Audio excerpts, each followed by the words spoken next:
Hello, everybody. My name is Peter, and I'd like to talk to you today about Wells Fargo. Wells Fargo is a banking institution formed by Henry Wells and Williams Fargo in 1852 in San Francisco. Their first location was formed there, and soon enough, they have expanded all over the country to reach out to 10,000 communities, all due to their fast and reliable service. In 1918, the government bought them out and brought them back to their one original location back in San Francisco, where they had to rebuild and start over. The bank, fortunately, eventually resurfaced outside of San Francisco, and in 1990, it was back to being a banking institution all across the nation. Um, One of the topics I would like to talk about today is their cultural pressure within Wells Fargo. While the bank has enjoyed a lot of success, it has also recently caused some stir-ups due to some negative news. Um, Firstly, due to their success and reputation formed after being, through thick and thin across the times, and their 168 years of operation, they have created a very strong culture of pressure towards more and more success. Sometimes, as stated by one of the Wells Fargo employees, these pressures made people do illegal and unethical things to push them through the barrier.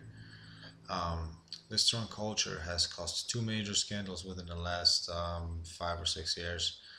First, in 2013, there was a little scandal involving 30 branch employees in the LA region who they said had opened accounts that were never used and attempted to manipulate customer satisfaction surveys.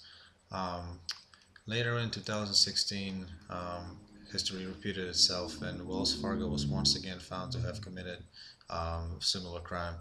The employees were found once again opening accounts without customers' knowledge to reach the monthly goals for their company expectations. Um, but if ethical issues were not bad enough, they had also very quickly decided to shift things around and create change in their leadership. Now, the person they had replaced, John Stumpf, the former CEO of the bank, is Tim Sloan. Now, the problem here was that Tim Sloan was also a 29-year veteran of Wells Fargo and has been the next in line for the CEO position after Stumpf. With the previous two incidents, there is a certain question whether Tim Sloan has the necessary critical distance to overhaul an aggressive sales culture that allowed the misconduct to fester for years to begin with.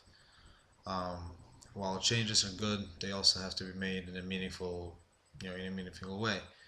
Um, it is very easy to fall victim of a phenomenon called the escalating commitment, which is when a company spends money and resources on things they know aren't good investments and they will eventually fail.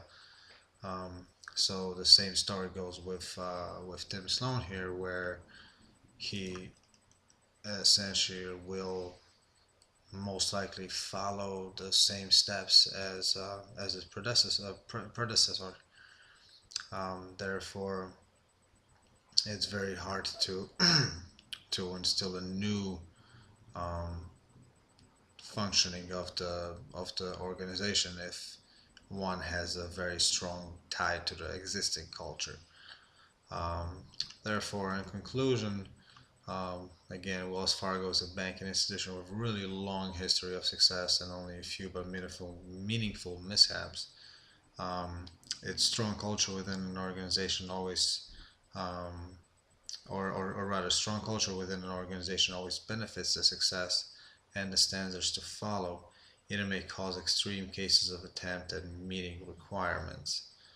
Um, Banking industry, like any big business, depends heavily on ethical standards, and when those are broken, the reputation may experience a heavy decline.